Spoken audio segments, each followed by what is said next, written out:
Hi, I'm Divya. Hi, I'm Kahran. And this is Thinking on Thinking.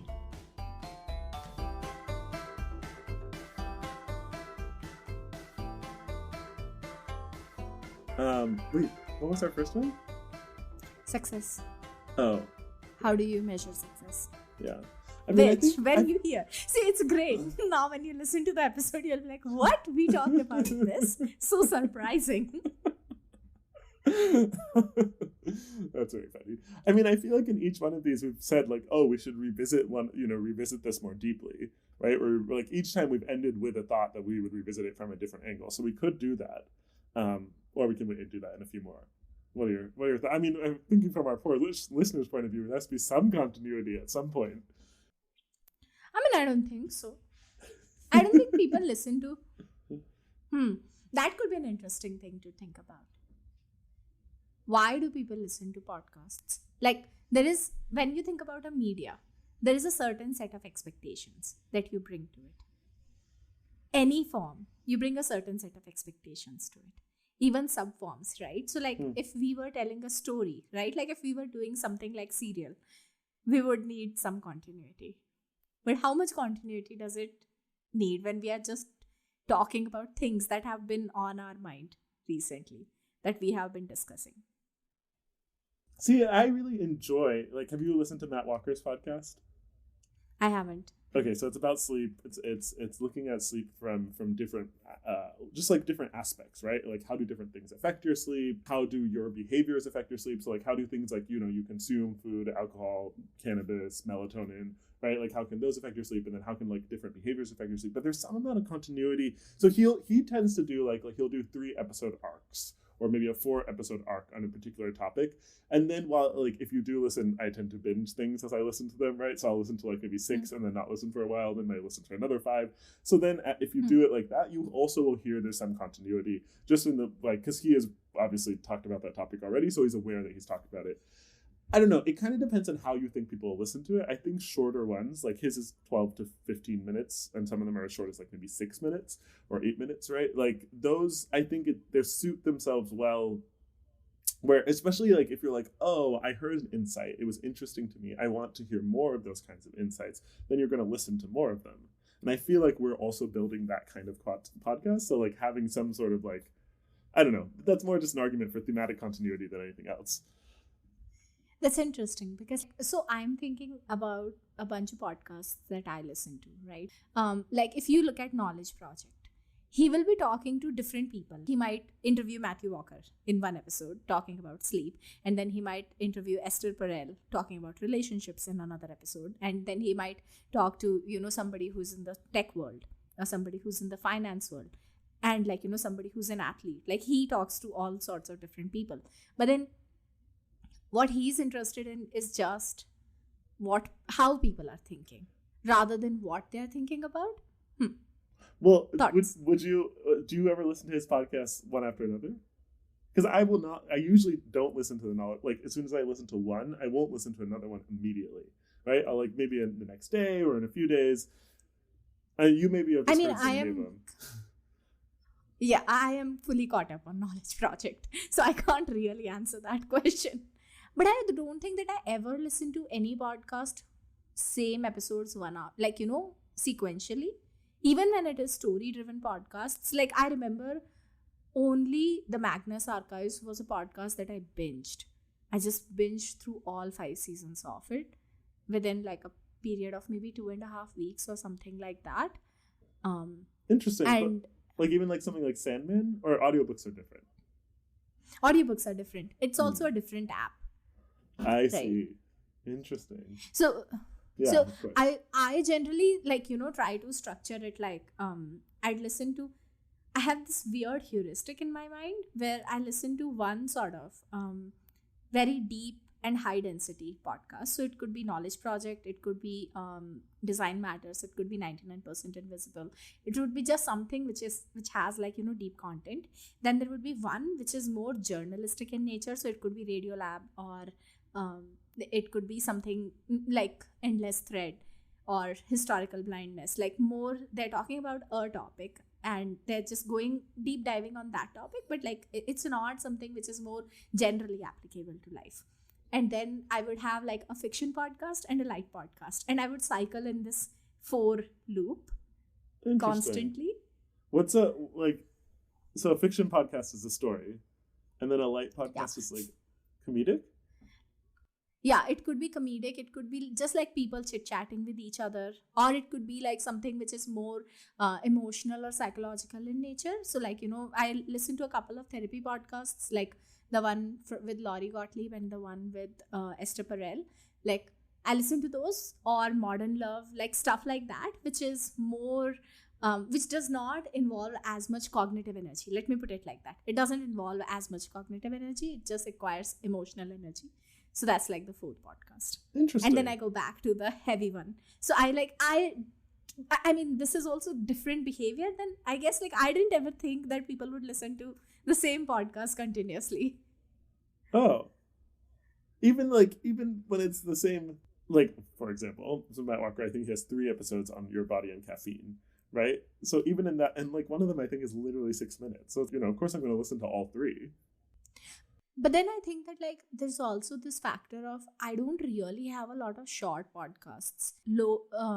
I see. Not Lore, Cabinet of Curiosities, by the same guy who made Lore, and Memory Palace are the only 2 podcasts that have episodes smaller than 15 minutes in my feed. Everything else is longer. Interesting. So how do you listen to your podcast? Now I'm like curious. I didn't even think that other people listen to them differently. Yeah. That's really just interesting to me. I'm like, now I'm also very curious. Like, do you consume your media similarly? Like, do you read like that? Like, you'll read a little bit of one book and then another book and then go back to the first one? Yes. How Yes. cool. I have at a time, I think 4 or 5 books parallelly running. This is not including audiobooks. Huh. No, I think part of the reason why I find it so interesting is because many people say you should read before you go to bed, right? And I've never been someone who would read well before they go to bed, because the kind of things I read, I will just stay up all night reading, right? Yeah. And I know that's not true of everything I read, right? But the kind of stuff that I'd want to read before I go to bed are like books I like to read. It's at the end of the day, you want to read something that makes you happy. And those kind of books, because of how I like to engage with my media, right? Like I would just keep consuming it. I've always like the games I've always loved to play. I've always loved to play them for the narrative. Again, I would just play them until 4 o'clock in the morning. But yeah, so it's just an interesting notion of like kind of being cognizant of like, oh, this is going to engage my brain in this way, and that's why I was curious about if you always follow this kind of like stepping down sort of engagement with your media, because you've engaged yourself cognitively and maybe emotionally, and then you're kind of engaging yourself maybe a bit more lightweight, and then finally you're kind of getting to a place where it's like it's just kind of like lighthearted, and like you're just engaging like the smallest kind of parts of your, maybe small is more of a judgmental word that I meant, but like arousing sort of yeah. Least cognitively taxing, maybe? Cognitive taxing is much better, because I think arousing is also a bad word, because right, like sometimes like very comedic things are very exciting to you, right? Like but they're not cognitively taxing in that same way. They kind of let you relax. Which brings me to a really interesting thing I was just hearing about. I think in that podcast you and I both listened to, we have not given ourselves a good flow state in our relaxation time, right? Or we haven't enabled that for ourselves, right? And I think that was just very interesting to me to think about, because I think something like comedy, right? Like you can get into those, right? But I think a lot of what we sometimes, right? But like I think a lot of what we do engage with it's just hard to really like get yourself into a state where you are kind of using your brain, but you're also relaxing. So I think you have a really good system. At least, okay, so like this is maybe a bit of a side story, but like I have generally worked with people, and I've almost always found it very difficult to convince people or even to explain to them why I don't like to work on a single thing at a time. Generally, people are like, oh, if you work with our company, there will be enough work. You will be fully engaged. Like your brain will be fully engaged. They're not wrong. There is a lot that needs to be done if you're like, building a company. And I'm happy to like take on a lot of things also. But I almost always find it very non-nourishing way of working. Like if I'm doing a lot of different things, I find that my brain is like, oh, but we can connect these dots and we can connect those dots. Yesterday, when I was listening to Kunal Shah's episode on Knowledge Project, that's what he was talking about, how you should learn broadly. Because when your brain needs to come up with insights, it needs a lot of different dots. And I also, when I was younger, I always used to think that philosophy is a load of garbage. It's not useful. Why does anybody need philosophy? But then the more I learned it, the more I realized, oh, this is a different way of thinking. And then it just made me think more about how am I thinking? How am I thinking on thinking? And I think that also made me feel like, okay, it's a faster way to generate insights if you are going more broadly and if you're like exposing yourself to a lot of different information. Are you saying philosophy specifically, or you think just consuming media in that way? Consuming media in general way, but I think just learning philosophy made me question how I'm consuming knowledge. It just made me think about knowledge. Nothing else had made me think about knowledge itself. Or something I think we were talking a few days back about what is normative. It also made me think about philosophy internally, made me ask those questions. When we are assuming something is normal, it's because somebody made up those rules and everything is made up. And it's very, fish have no word for water kind of a thing. So just learning to recognize that there is water and then what is water and asking questions around it. That's really interesting. I think, if you generally study liberal arts in the US, right, like almost everyone has to take some philosophy, like an introduction to philosophy course. And they're almost always taught in a way of historical view, right, to understand how things have evolved from one to another. And I think it's like it can be helpful, right, because it's a way for people to connect the ideas and understand, within trends that were otherwise happening. But it's really interesting because you don't end up learning it in the way of what are the questions that I have about kind of life and living and the way we act, and then how have these been explored through time in different ways, because you're learning it in a historical narrative and then more as like movements. And in a lot of ways, I think a lot of art, or at least the way I learned art, is taught in this ways, right, in movements in opposition to each other. And because you learn it in that way, you don't it's just really interesting, because as I was listening to you, I was thinking that this was not my experience when I learned about philosophers and philosophy, but I could see how it'd be really nice to have that experience. Interesting. I mean, it's also, I think that like one thing is like when you're self-learning anything, like you can think about it, anything that you have self-learned, you will always have like a much richer understanding of it, even though to start off with, it's way harder. Yeah. Like if you, like if you learned philosophy in school, it was probably way easier for you to start in it. It took me almost 3 years of actively picking up philosophy courses or books and then dropping them because, oh my God, who wants to read this boring stuff? Kant is so like unimaginably dry. Why am I reading this? Right? Like, and just like pushing through all of that, 3 years is a long period of time to push yourself through something. But then once you do get into it, you actually get into it. Then you just like it. Yeah. Right? Interesting. Well, yeah. So like, because we were discussing about like, forms and, your expectations that come from it. So like initially I was just assuming that people have different expectations from different forms of media. When I go to a movie, I expect this thing from a movie. When I go to a fiction book, I expect this thing from a fiction book. And even in fiction, maybe like YA, I'll expect something, and a fantasy book, I'll expect something else. But clearly, I mean, we consume a lot of similar podcasts. Not a lot, but like we consume enough similar podcasts. And it's interesting that you don't have the same experience. So like, where do you think you derive your, this is what I expect from this piece of media and this is how I want to consume it? Where does that originate?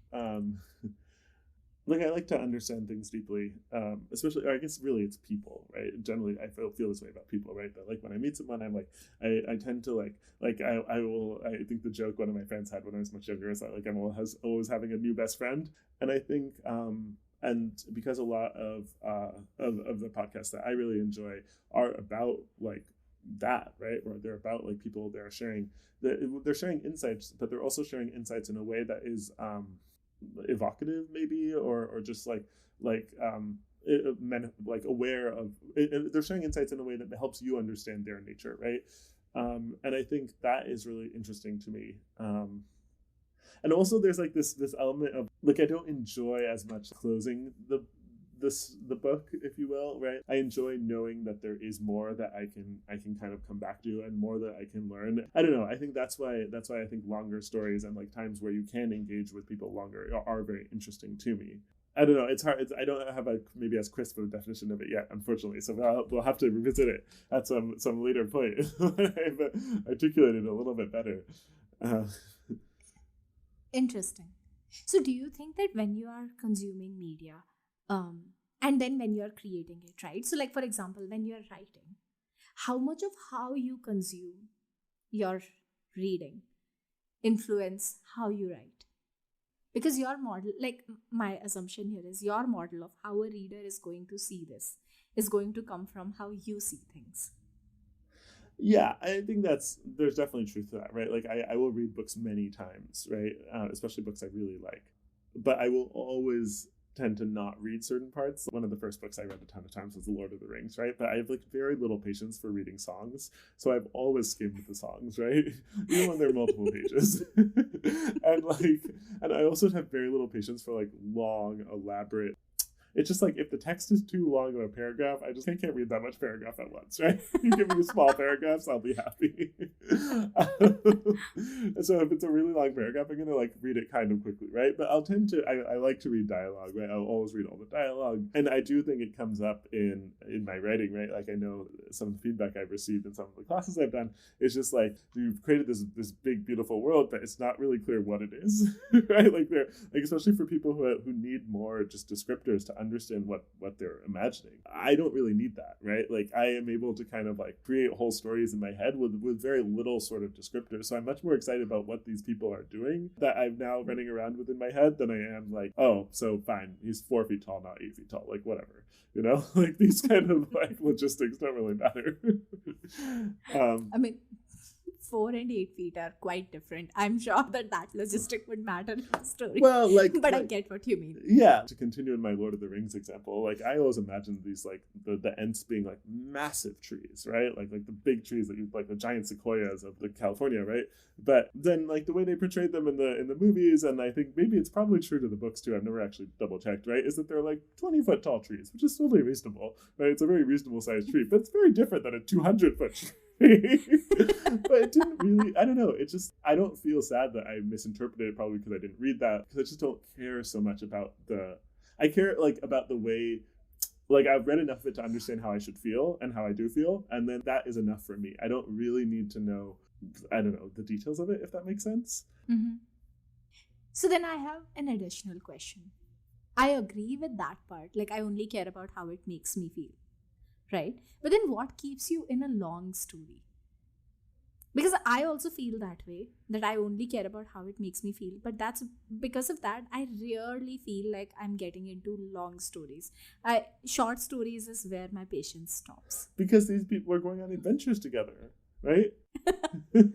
I don't know how to better say it, but it's like, yeah, why did I love Sandman so much? Because you fall in love with this character and like the way he approaches the world and how he thinks, and then you guys go on adventures and you go into situations you would have never really imagined you going into. And I think people do this about public personas all the time too, right? Which like it's like a big thing about fan bases, right? Where you kind of like you imagine these people in your head in a certain way. Let me say that a little bit more clearly. Like, I think how I was just describing for a fictional character, right? But I think similarly, right, that people have a conception of famous people in their heads, right? Where, oh, you know, we would be friends because you have these traits. And it's like the way that it's the persona that people are putting. So I think that's why I get so like deeply engaged with Matt Walker, right? Because I have this like picture of him in my head as being like this kind of slightly disorganized Englishman who's very excited about his work, and it's just kind of entertaining to see what journey he is going on. And I also like one of the things I've noticed and is amusing to me is he clearly records his commercials repeatedly, right? Because you can see how his tone and his engagement with them is changing over time, and how I know you guys must be a little tired of hearing about athletic greens, and I think it's probably in part because he's a little bit tired of saying the same thing. So then he changed it after that. And I think it's just, but it's interesting, right? Because you're like, you have this kind of conception of this person, then it's kind of amusing to kind of see them going on this podcast journey, both in terms of what they're saying and in how they're saying it. So I feel like that whole side of it, to me, it's similar to how I feel about going on a journey with my fictional characters. I like going on these journeys with my podcasts and my other kind of mediums as well. See, I brought it back, Very kind of. interesting. Let's say, like, whenever we encounter a problem that we both have to work on together, I think that you almost always take the person approach, and I almost always take the theme slash feel slash what is the sort of cognitive model of this thing approach. It's very interesting that it's also reflective of how we consume the things that we consume. Yeah. Like, what is this about versus who is this about? Yeah. Like, it's gross generalization, but still, it's You know, interesting. it's also one of these like great debates of history, right? How much of history is about big movements versus individual people, right? Like, if the people weren't there, would the movements have happened? Would the events have happened anyway? Yes. So, what side of it do you follow? Oh, I never did very well in history. It's not my. I mean, I think that yes, there are like larger movements, but I do think that there are like basically like the movement is going to send you in a certain direction, but depending on which person gets picked up by that movement, the outcome can be very different, right?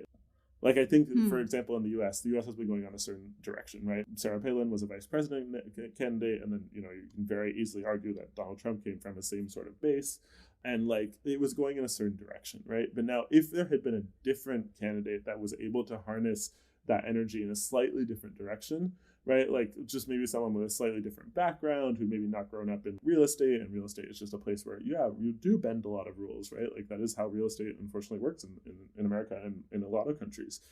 Because there's so much money available, if you can just get something rezoned, so instead of it being farmland, you know, one stroke of a pen and the, you know, values change so much. So yeah, right. Like, I think if it had been a different person, the country would probably be in a very different place, because so much of I think we only know, especially at a society level, we only know what we know, right? And I think the ability to understand unknown unknowns is really, really hard at a more macro level. I don't know. I'm just thinking these words and saying them, but I think that is true. And so I think that now people would be more cognizant of what does it mean to have a real populist candidate, and what can that mean when that populist candidate doesn't really love the rule of law and have that kind of like understanding of unwritten norms that a lot of people do who come into the political sphere. Now people have more cognizance of what that means, but at the time it was an unknown unknown, and I think there it can just have these kind of outcomes that people don't really understand and can't predict. And then, yeah, you do have these larger movements, but then because of these like smaller factors, they can kind of just have these unexpected twists to the direction. I have always, maybe always is not the right word, but I've for the longest time felt it's more about the movement of the society rather than about the people, because you'd almost always find that it's white men who are those people who are at the center of those sort of, let's say, like direction vectors for that movement. It's almost always white men, and it's very difficult for me to imagine that it would all like, or in India it would be upper class men, and it's just almost impossible to imagine that really would it always be only these people when there is. So for example, if you think about okay, let's think about like, you know, US music scene for, you know, since forever.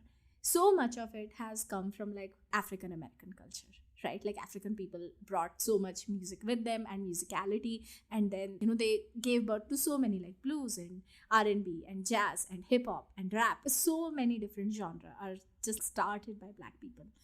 But generally, like, from whatever I have heard, it's almost when the names, it's Black culture has generated these movements, and then names are of white people who are like it. There is this weird sort of contradiction that almost always makes me feel not comfortable with that idea of it's individual people.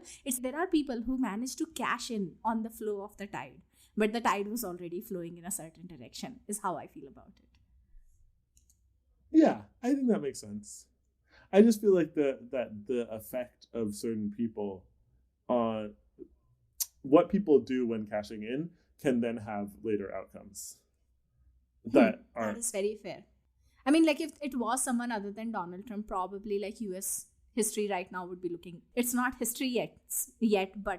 the current US would be looking different. Yeah. Yeah, and I think there's other examples, right? Like, would India have had a different woman prime minister, right? Probably not. Yeah. Like, Yeah. um, Yeah. But good chat. yes. Did we? But What? I'm good. not sure what we should say the topic was. People versus We'll movements. figure. No. The topic was around understanding like how we consume forms and how that affects Oh, okay. how we, Yeah.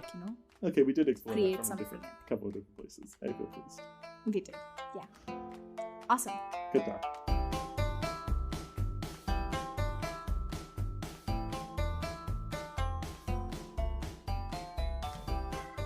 Thanks for listening to this episode of Thinking on Thinking. Our theme music is by Steve Combs, and you can find a link to it in the show notes.